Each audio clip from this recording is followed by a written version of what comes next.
Welcome to the JAMODI podcast, where we interview coaches and leaders to find out not just what they do, but how they do what they do. Becoming the best version of ourselves is JAMODI, just a matter of doing it. How does culture drive performance? Yeah, since you sent me that list, I've been thinking, culture is also kind of a relatively new deal. We didn't used to talk about culture. We would just go in and go to work. Yeah.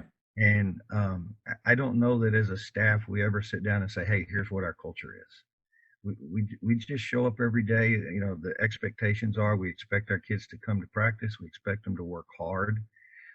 We tell our parents at the parent meeting, we don't design practices to be fun. Off season, a lot of teams will take 2 or 3 weeks off, when the season's over to recover. The day that hopefully it's after the last playoff game, we always hope that the day after that we'll come in and we'll have our closure and tell our seniors goodbye. And the day after that, we go to work. We're back in the gym in off season to get better for the next year. So I think our kids understand that if they're in a program, they're going to work. We tell them it's not for everybody. There's a difference in liking to play basketball and wanting to be a good basketball player. That there's two different, and so our expectations are that our guys in the program want to be good basketball players and want to have a good team. Probably the thing I harp on as much as anything, and I don't know if this would be considered part of culture or not, but I think the most important thing that we can teach, or at least near the top of most important things that we can teach as a coach, is to be a great teammate. You're going to be a teammate in everything you do the rest of your life. As a family member, you're part of a team. You have a role in your family. Whatever job, occupation you do, you're going to be a part of a team. You can't all be the boss. Some people have to be do the grunt work, but you're going to be part of a team. And if our guys can graduate, finish the program, understanding the importance of being a great teammate, which means you understand your role and you fill that role the very best you can every day, then we've accomplished something with our guys. When you get a group of guys that are great teammates, it's fun. They enjoy each other. They have fun together. They understand it takes, they're not jealous. They're not bickering and griping about playing. And it's hard for 17-year-olds. That's a tough deal.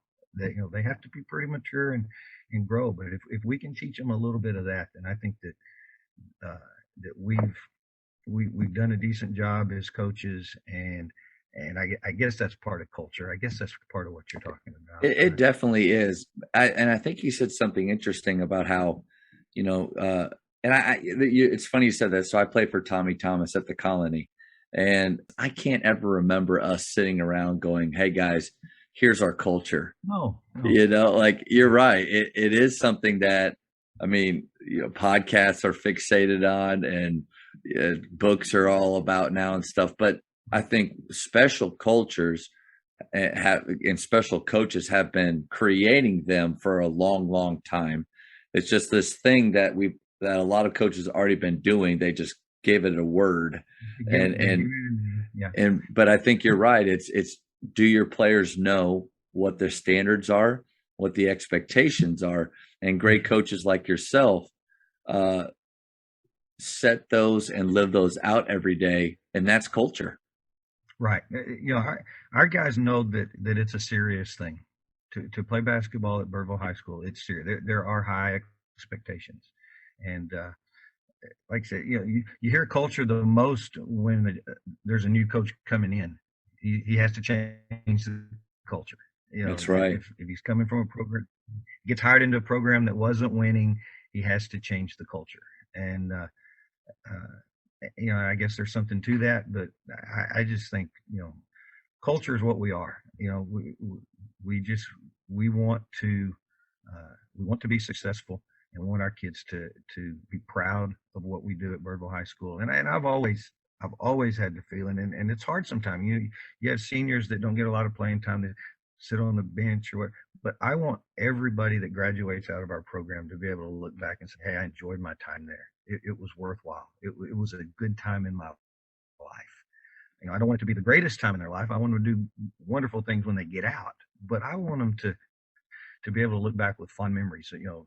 Not just things on the court, but in the locker room and just everything that went into the program.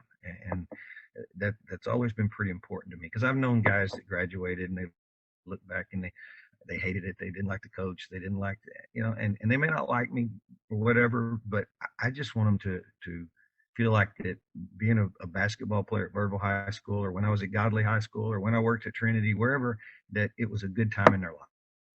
And again, I don't know if that has anything to do with culture, but it's. I think it does. I think it does. I think it's also. I think it's important, and that doesn't mean I'm not going to get on to them. There's going to be days that we have to get on to them and correct things, but at the same time, they always need to know that when we do get on them, it's out of love and because we want them to be the best that they can be. And sometimes we want them to be better than they want to be. Yeah, that's what Bobby Knight said, right? That's the toughest thing in coaching, is wanting your players to be better than they want them to be themselves. I think you hit a fine line, though, right? That we want it to be serious. We want it to be competitive and know that they're going to work hard, but then we also want them to look back and know that they had fun. And golly, that I mean, I can't think of something that's more related to culture than creating an atmosphere where, guys, it's time to work. We're going to get after it. But you know what? All of that is fun. I think that's something special. Sure. We tell them that the funnest part of it is on Tuesday and Friday night when you walk off, you look up the scoreboard and you have at least one more point than the other team. That's the funnest part of the whole deal. And that doesn't happen if you don't work. That doesn't happen if you're not dedicated and focused. And it's playing basketball should be fun, but and we also tell them we want to have fun, but unfortunately, we're going to have fun on my terms and not your terms. It's not going to be just out there goofing around in practice. We'll have fun and we'll enjoy each other, but there's a time to get really serious about it.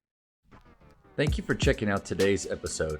Please take a moment to subscribe to this podcast, share it with your fellow coaches, and find us on social media for what's coming up next on the JAMODI podcast. It's just a matter of doing it.